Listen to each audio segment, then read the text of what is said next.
இப்போ நம்ம அடர்ந்த காட்டுக்குள்ள போறோம். பாருங்க எவ்வளவு செடி கொடிகள் நடுவில் நம்ம போயிட்டு இருக்கோம்.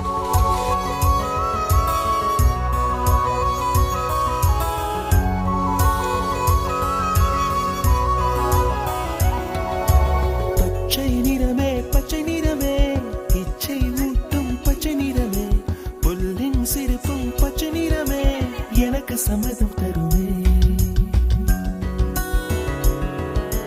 பச்சை நிறமே பச்சை நிறமே, இலையின் நிறமே பச்சை நிறமே, உங்கள் நிறமும் பச்சை நிறமே, எனக்கு சம்மதம் தருமே.